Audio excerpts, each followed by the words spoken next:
All right, we're here with Ann Mowery, 2023 Hall of Fame inductee. We were just on a topic. Ann was talking about all the experiments, and I actually had to stop for a second because she was flying through all these things. So you acquired all this new equipment.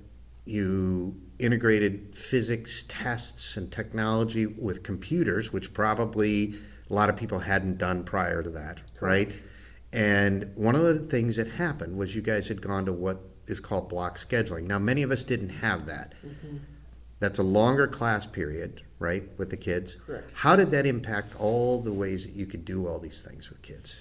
Well, the block scheduling was implemented, I believe, in 98, 99. And we were just coming off our big curriculum implementation with the computers just a year or two before. So this was a big wave of my career in a short period of time where we were doing a lot of new stuff. And my teaching methods had to adapt slightly because I had to condense what would have been a year of instruction into about 90 days. How that it affected the lab was basically we did more science per week, but it was interplayed with some of the theory, and the students could leapfrog certain things that were very basic to them, and we could explore deeper because we had 90 minutes a day. Mm-hmm. So like, for example, we had ripple tanks in waves.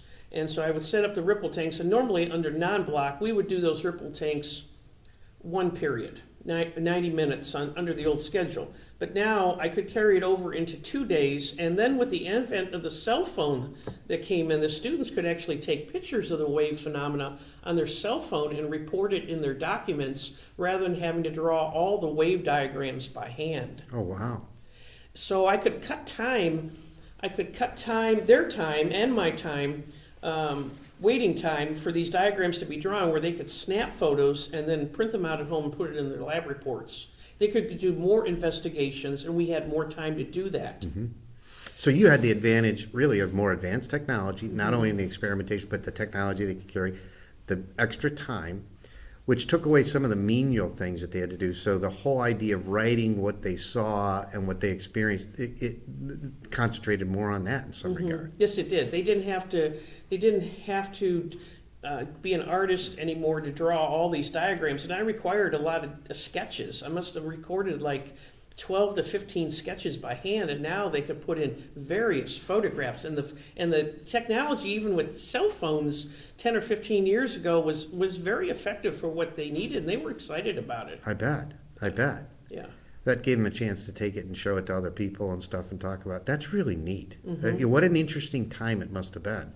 It was, because even I could take their cell phone in my hand and I could explode that picture and I could show them more effectively without the tank running and leaking on the ground and everything else and that we had to deal with. And I just say, see, these are the areas of the nodes, and these are the areas of the anti-nodes for the interference patterns. And that you would get that aha moment. Mm-hmm. Much more sooner. Well, you couldn't take a static drawing and expand it and look at it like that. That's Correct. Pretty neat. So that put a lot of pressure on you as a teacher, though, It to did. augment, to change, but it was probably gave you energy because you could continue to reinvent the way you were teaching. It did, and I was a student alongside of them because I didn't do ripple tanks in high school or college. Mm-hmm. And, my learnings were fairly primitive in the late 70s, early 80s as I went through college physics. And so I was excited to do these things. In fact, I did them my whole career, and I never got bored by it. I bet. Well, you can always measure something and look at something, and it's pretty interesting. All right, we're going to pick up in a minute.